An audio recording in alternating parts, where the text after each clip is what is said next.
தமிழ்நாட்டை தலைக்குனிய விடமாட்டேன் என ஸ்டாலின் எப்போது வாய் திறந்தாரோ அன்று முதல் தமிழ்நாடு மற்ற மாநிலங்கள் முன் தலை குனிந்தே நிற்கிறது.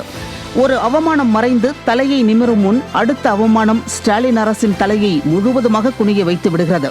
ஸ்டாலின் அரசின் பெரும் அலட்சியம் மற்றும் நிர்வாக திறமையின்மையால் 2 மாதங்களுக்கு முன்பு தமிழ்நாட்டிற்குள் அதிரடியாக நுழைந்த மத்திய பிரதேச அரசு அனுமதியின்றி மருந்து தயாரித்து 20க்கும் மேற்பட்ட குழந்தைகளின் உயிரை பறித்த மருந்து தயாரிப்பு நிறுவனத்திற்கு சீல் வைத்து அதன் உரிமையாளரை கைது செய்து சென்றது. அது இந்தியாவை கடந்து வெளிநாடுகளிலும் தமிழ்நாட்டின் மானத்தை வாங்கிவிட்டது. அதன் பின்னர் கூட திருந்தாத ஸ்டாலின் அரசு முறையாக ஆய்வுகளை செய்யாமல் அவதூறுகளை பரப்புவதிலும் விளம்பரங்களிலும் மட்டுமே கவனம் செலுத்துவதால் தற்போது கர்நாடக காவல்துறை தமிழ்நாட்டிற்குள் நுழைந்துள்ளது.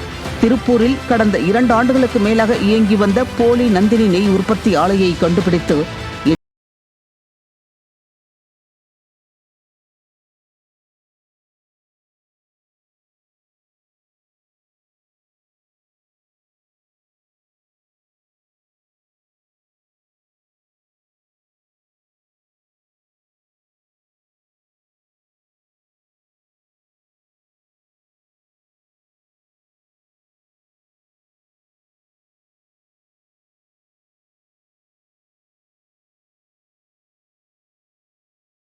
பாதுகாப்புத்துறையும் எந்த லட்சணத்தில் செயல்படுகிறது என்பதை நாட்டிற்கு வெளிச்சம் போட்டு காட்டி தமிழ்நாட்டிற்கு தலைக்குனிவை ஏற்படுத்தியுள்ளது.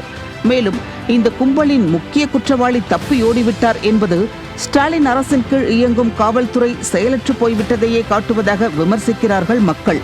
மத்திய பிரதேசம், கர்நாடகம் என அண்டை மாநிலங்கள் தமிழகத்தை மோசடி மையம் என்று முத்திரை குத்தும் நிலைக்கு நாட்டை தள்ளியதே ஸ்டாலின் அரசின் 4½ ஆண்டு கால சாதனையாக உள்ளது. இது ஸ்டாலினின் தோல்வி மட்டுமல்ல, தமிழக மக்களின் மானத்தை காவு கொடுக்கும் அரசின் அலட்சியம். இந்த தலைக்குனிவிற்கு ஸ்டாலின் அரசு என்ன பதில் சொல்ல போகிறது?